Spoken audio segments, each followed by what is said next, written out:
Everyone, this is my first video on this channel, and in this video we will start chapter number 7, permutation and combination, class 11 maths. So firstly we will start with our basics, that what is permutation and what is combination. So let's see the definition. So firstly we will see the definition. तो permutation होता क्या है? It is an arrangement in a definite order of a number of objects taken some or all at a time. तो इसमें दो word main है, एक arrangement और एक ऑर्डर, कि जो अरेंजमेंट है वो डेफिनेट ऑर्डर में हो। तो परम्यूटेशन होता क्या है कि हम एक नंबर या फिर कोई ऑब्जेक्ट हो, हम कितने तरीक़ों से उसको अरेंज कर सकते हैं। I will explain you with example.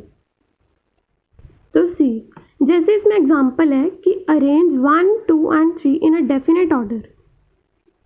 तो इसमें हमें पूछा है कि हम 1, 2, 3 को कितने तरीक़ों से हम अरेंज कर सकते हैं। तो हम देखते हैं कितने तरीक़ों से अरेंज कर सकते हैं। हम पहले पे अगर 1 रख दें तो हम इसको लिख सकते हैं 1, 2, 3। अगर हम दूसरे पे 1 लिख लें तो इसको हम लिख सकते हैं 2, 1, 3। अगर तीसरे पे रखें तो 3, 2, 1। ऐसे ही अब हमने 2 को फर्स्ट पे भी रख लिया, 2 को सेकंड पे भी रख लिया, अब 2 को थर्ड पे रख दें, 2 को थर्ड पे रख देते हैं यहाँ पे, और यहाँ पे 3 लास्ट पे था, अब हम 3 को फर्स्ट पे रख सकते हैं और यहाँ पे बीच में 1। तो हमने 4 कॉम्बिनेशन बना लिया, अभी हम और बनाते हैं। ऐसे ही हम इसका ये भी बना सकते हैं 1, 3, 2, 2, 1, 3 भी बना सकते हैं हम यहाँ पे।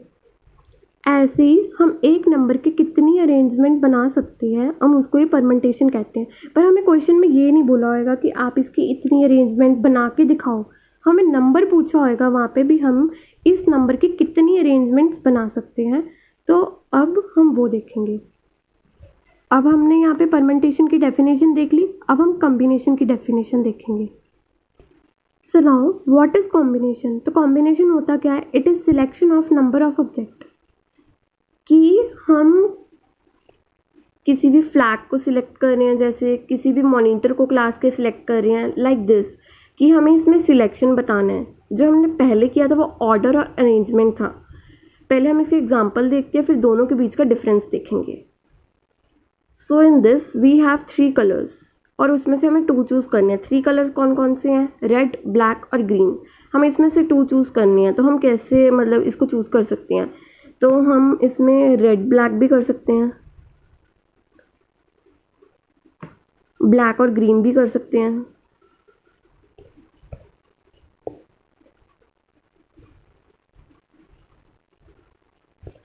एंड ग्रीन और रेड भी कर सकते हैं। अब अगर हम इसका उल्टा लिख दें कि हम रेड और ग्रीन कर दें तो कोई फ़र्क तो नहीं पड़ेगा, हमने कलर्स तो वही चूज़ किए हैं। तो देखो, कॉम्बिनेशन और परम्यूटेशन में यही फ़र्क होता है। यहाँ पे जो हमने नंबर चूज़ किया, हमने 1, 2, 3 लिखा और 3, 2, 1 लिखा, इसमें मतलब कि अलग अलग आएंगे दोनों, 1, 2, 3 और 3, 2, 1। बट अगर हम इसमें रेड ब्लैक और ब्लैक रेड लिख दें तो इसमें कोई भी फ़र्क नहीं आएगा। This is the difference between combination and permutation.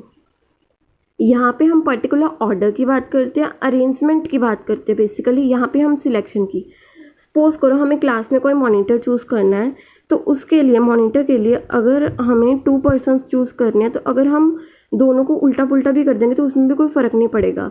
पर अगर हमें नंबर चूज़ करने हैं 2, 1, 3 और 3, 2, 1 में बहुत फ़र्क है। अब हम नेक्स्ट चीज़ देखेंगे इसमें फंडामेंटल प्रिंसिपल ऑफ काउंटिंग, क्योंकि जो इसकी हमने अरेंजमेंट करनी है दोनों की वो उसी के बेसिस पे है, तो हम वो देखेंगे पहले। So firstly we will see the definition of fundamental principle of counting. तो इसमें हम क्या कहते हैं? If there are m ways to do one thing, अगर हमारे पास m तरीके हैं एक चीज़ को करने के और n ways to do another thing, और दूसरे तरीके को करने के लिए n वेज है, तो जो टोटल दोनों को करने के तरीके होंगे वो m इंटू n होंगे। तो पहले हम इसकी एग्जांपल देखेंगे, फिर हम इसको समझेंगे। सो सी, सपोज मेरे पास 3 पैंट्स हैं और 2 शर्ट्स हैं, और पहनने हमने दोनों चीज़ें हैं, एक ग्रीन है, ऑरेंज है, येलो है, ये रेड और ब्लू है, ठीक है। और हमने अभी इसके कॉम्बिनेशंस बनाने हैं। मैं क्या कर सकती हूँ? मैं ग्रीन के साथ रेड और ब्लू पहन सकती हूँ। सो मैं ग्रीन के साथ रेड और ब्लू पहन सकती हूँ। अब मैं ऑरेंज के साथ भी रेड और ब्लू पहन सकती हूँ, और मैं येलो के साथ भी रेड और ब्लू पहन सकती हूँ। सो सी, अब मैं ऑरेंज के साथ भी रेड और ब्लू पहन सकती हूँ, येलो के साथ भी। तो हम इन चीज़ों को कितने वेज से पहन सकते हैं, हमारे पास ये कितनी है, हम ये इस पैंट को कितने तरीक़ों से पहन सकते हैं, हम इस पैंट को 3 तरीक़ों से पहन सकते हैं। और हम इस शर्ट को कितने तरीक़ों से पहन सकते हैं, हम इस शर्ट को 2 तरीक़ों से पहन सकते हैं। अब हमारे पास कितने तरीके हो गए, हम ग्रीन के साथ ये दोनों पहनेंगे तो हमारे पास 2 वे ये हो गए, 2 ये हो गए, 2 ये हो गए। तो हम इसको ऐड कर लेंगे, 2 + 2 + 2, हम इसको 6 वेज से पहन सकते हैं। तो वही ये प्रिंसिपल कहता है। इसमें कहते हैं अगर हमें किसी चीज़ को पहनने के m वेज हैं, मान लो पेंट्स को पहनने के हमारे m वेज हैं, मतलब m = 3 वेज हैं, और हमें किसी दूसरी चीज़ को पहनने के लिए n वेज है, मतलब शर्ट्स को पहनने के लिए n वेज है। तो हमें दोनों को इकट्ठे पहनने के कितने वेज होंगे, m × n। हमारा इसका आंसर भी 6 आया है। अब हम 3 × 2 करके देखते हैं। इन्होंने बोला ना, हम इसको m सपोज कर लेते हैं। इन्होंने बोला हमें किसी चीज़ को पहनने के m वेज हैं और दूसरी चीज़ को n वेज हैं, तो हमें दोनों को इकट्ठे पहनने के वेज होंगे m × n। तो हम यहाँ पे m × n कर देंगे, 3 × 2 कर देंगे, दैट इज़ हमारे पास 6 वेज है। ये हमारा फंडामेंटल प्रिंसिपल ऑफ काउंटिंग।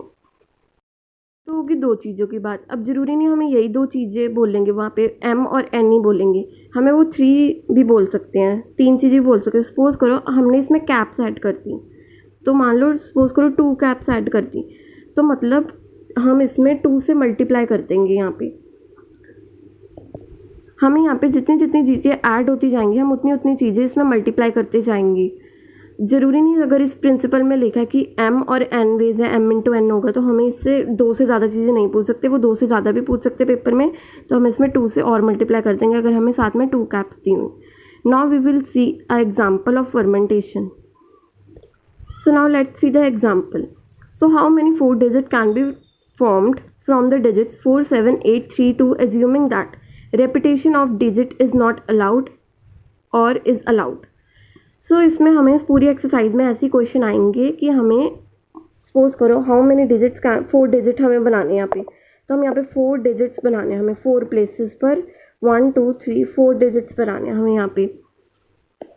तो हमारे पास इन सब डिजिट से बनाने हैं 4 7 8 3 2।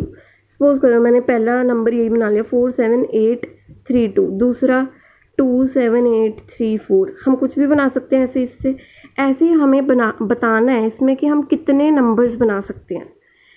हम इसमें रिपीटिशन भी कर सकते हैं, जैसे हमने इसमें एक भी नंबर रिपीट नहीं किया तो हम इसमें रेपिटेशन भी कर सकते हैं। जैसे हम 2 को 2 बारी लिख सकते हैं, 2 को 3 बारी भी लिख सकते हैं। तो हमें ऐसे कोई नंबर बताने हैं भी, ऐसे कितने नंबर बनेंगे। तो देखते हैं ऐसे कितने नंबर बनेंगे। जैसे 4 7 8 3 2, तो ये कितने नंबर हैं 5। हमें 5 में से 4 डिजिट नंबर बनाना है। तो हम फर्स्ट प्लेस पे कौन सा नंबर लिखें, हम 4 भी लिख सकते हैं, 7 भी लिख सकते हैं, 8 भी लिख सकते हैं, 3 भी लिख सकते हैं, 2 भी लिख सकते हैं। मतलब हम 5 डिजिट में से कोई भी नंबर लिख सकते हैं। फिर यहाँ पे 4 7 8 3 2 में से अब उन्होंने हमें बोला भी हम रेपिटेशन कर सकते हैं, तो हम फिर से कोई भी नंबर लिख सकते हैं। 4 भी लिख सकते हैं, 7 भी लिख सकते हैं, 8 भी लिख सकते हैं, 3 भी और 2 भी। तो हम फिर से 5 नंबर्स लिख सकते हैं। ऐसे ही हम फिर से 5 नंबर्स लिख सकते हैं क्योंकि हम इसमें डिजिट्स रिपीट कर सकते हैं, ये रेपिटेशन हम कर सकते हैं। तो हम 5 नंबर लिख सकते हैं और 4th प्लेस पे भी हम 5 नंबर्स लिख सकते हैं। तो टोटल ऐसे कितने नंबर्स बना सकते हैं हम इससे कि नंबर रिपीट करें। तो टोटल हम 5 × 5 × 5 × 5, हम बोला था ना कितने वेज कर सकते हैं m × n, तो हम इतने मल्टीप्लाई कर देंगे। 5 5 से 25, 25 1 से 125 एंड दिस इज 625। तो हम 625 वेज से हम इस नंबर को लिख सकते हैं कि वो रेपिटेशन भी हो। नेक्स्ट कि हम इसमें रिपीट नहीं कर सकते नंबर, हमारे पास यही 4 प्लेसेस हैं पर हम इस बारी नंबर रिपीट नहीं कर सकते। हम जैसे हमने एक बारी 4 लिख लिया, हम दोबारा 4 नहीं लिख सकते, हम ये नंबर बना सकते हैं। तो देखो हम फर्स्ट प्लेस पे कितने नंबर लिख सकते हैं, अभी तो हमने कोई नंबर लिखा ही नहीं। 4 भी लिख सकते हैं, 7 भी लिख सकते हैं, 8 भी लिख सकते हैं, 3 और 2, तो हम इससे 5 नंबर लिख सकते हैं।